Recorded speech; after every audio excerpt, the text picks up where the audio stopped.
I have not sung your glory, so, but in spite of all that, you are an ocean of compassion, please forgive me and put me back on the right track. So the Acharya here takes the same tone and said, I have not done any of this, but you should not abandon me.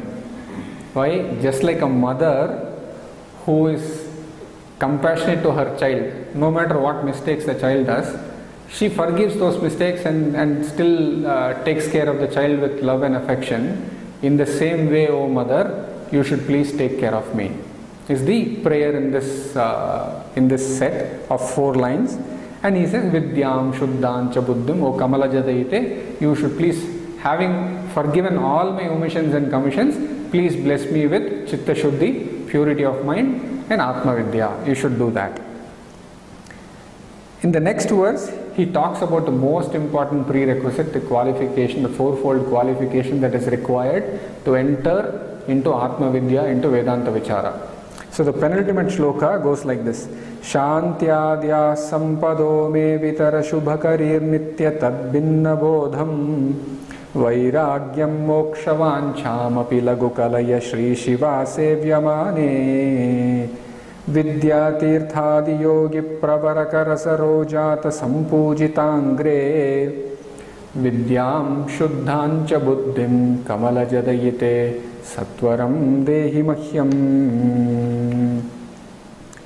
So what are the 4 qualities, characteristics or assets that a sadhaka needs to have before he can get into Vedanta Vichara and Atmadhyana? It's called Sadhana Chatushtaya Sampattihi. So the 4 qualities are Vivekam, Vairagyam, Shamadhi Shatkam or Shanti, Danti. It's a group of 6 qualities, disciplines that need to be cultivated. The last is Mumukshutvam, or an intense desire for liberation. So in this verse, that's what he says. He says, bless me with all these 4. He says, Nitya Tadbinna Bodham. Nityam means what is eternal. Tadbinna, whatever is different from it. That is, whatever is ephemeral or not eternal. Whatever is impermanent. Bodham, the knowledge, the discriminative faculty between that which is eternal and that which is ephemeral. The discrimination between Brahman and the world and all that is impermanent in the world. Please bless me with this discriminative faculty.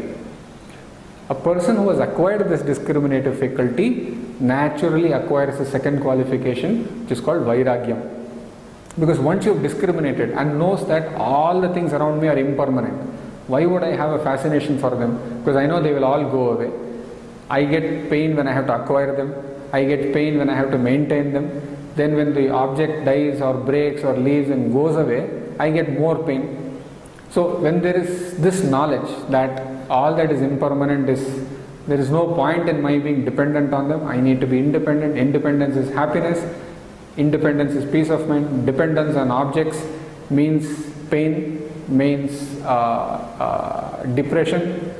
So there is a natural moving away from dependence on the worldly objects, on the sensory objects, into something that is more permanent, which is Brahman, which is Atman, which is my own real nature.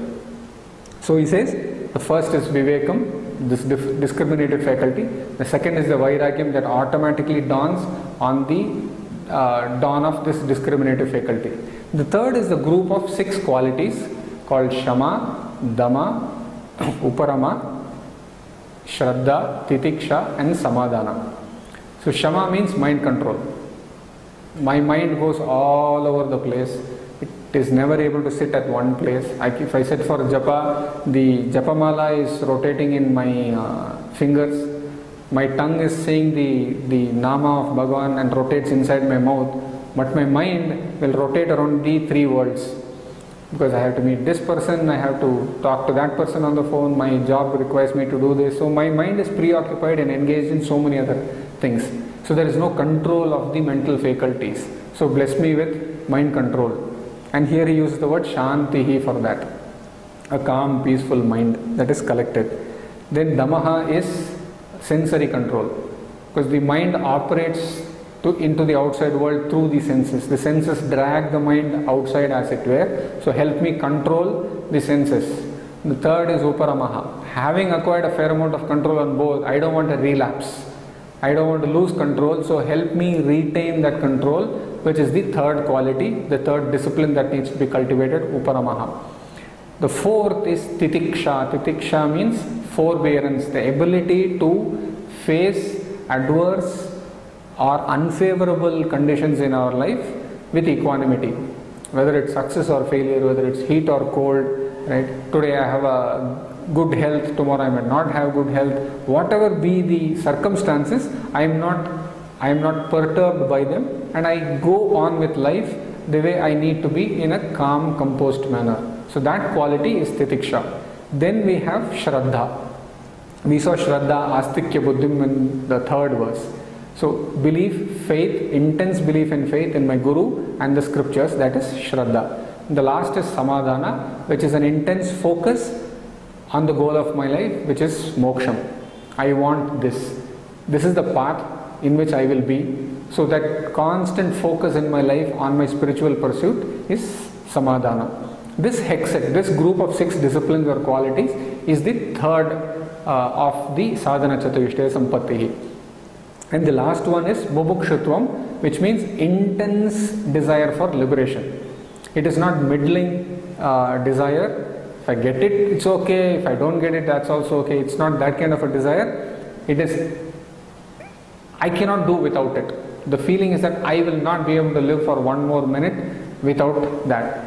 Imagine a person whose head has caught fire. Is he going to say, let me finish this meeting, I have another half an hour's meeting, I'll finish this, then pour water over my head to put out the fire? He has to get water to put that fire out now. He will not brook an instant's delay, he will want it now. The mumukshutvam, or the desire, the moksha vancham here that Acharya says, is of that nature. I want moksham right now, I cannot do without it, I cannot wait for one more second. So when one has these 4 qualities, which is discrimination, dispassion, the 6 disciplines, and an intense desire for liberation, he becomes qualified to enter into Vedanta Vichara, to be able to study the Vedanta Shastra and achieve moksha. So without this prerequisite, even in 100 lifetimes of 100 Brahmas, one will not be able to get liberated. Adi Shankaracharya himself says that in Viveka Chudamani, that it is not possible without Atma-jnanam. And for Atma-jnanam to dawn in a person, these 4-fold qualities are an absolute must. Without these, Atma-jnanam will not dawn. So the Acharya prays that I want all these 4-fold qualities. Shanti adya sampado me vitara shubhakarir nitya tadbinna bodham vairagyam mokshavanchamapi lagu kalaya. Please give me now. Again the same prayer. Please don't delay. Show compassion to me. Give it to me now. Shri Shiva Sevyamane. O Sharada Devi, O Sharadamba, you are so great that even Mahalakshmi and Parvati Devi, Shri Shiva, Shri refers to Mahalakshmi and Shiva is Parvati Devi. You are worshipped by both of them. You are so great, so you have to bless me with all this. Not only they have worshipped you, Vidya Tirthadi Yogi Pravara Karasarojata Sampujitangre. You have been wonderfully worshipped, your lotus feet have been wonderfully worshipped by Vidya Tirtha, who is a great yogi, again of the Sringeri lineage, prior to Vidyaranya Swami and one of the earlier gurus, who was a great yogi and performed Lambika Yoga and many other feats. Such great saints have paid their obeisance to you and done puja to you with their lotus hands. Oh, such a great mother, please bless me with Chitta Shuddhi, please bless me with Atma-jnanam. That is the refrain in this verse. So he's asked for the 4-fold qualifications that are required to enter into Atma Vichara. Having prayed for, in the last verse he goes, Satchid Rupatmano me Shruti Mananan Nididhyasananya Shumataha Sampadya Swantame Tadruchiyutamanisham Nirvikalpe Samadhau Tungatirangkarajat Varagriha Vilasat Chakra Rajasanasthe Vidyam Shuddhancha Buddhim Kamalajadayite Satwaram Dehi Mahyam. Satchid Rupatmano me, he starts off with the word My true nature is Satchidananda Swarupa. That is the ultimate teaching of all the Brahma Vidya Shastras, the Vedanta Shastras, Upanishad, Bhagavad Gita. Everything teaches that my real nature is Satchid Rupat, is Satchid Rupam. That is my real nature. And what is the path to understand this? The path is Shravanam, Mananam and Nididhyasanam. Shravanam means, like the famous teacher Swami Paramarthananda, he constantly says that Shravanam is systematically listening to Vedanta Shastra for a length of time under a competent teacher. The listening to of the scriptures gives rise to the knowledge in our minds. So Shravanam is the first step in Vedanta Vichara. But we might have doubts once we listen to scriptures, once we listen to lectures and study under a teacher for a length of time. Doubts will come up in our minds. Things like, all this while we've been believing ourselves to be the body and the mind and the intellect, and suddenly the Shastram says, no, you are not any of that, you are the Atman. So how is it possible that such a limited me is the all-pervading Atman, the all-pervading consciousness? Such a doubt and many other doubts are likely to arise. How are those doubts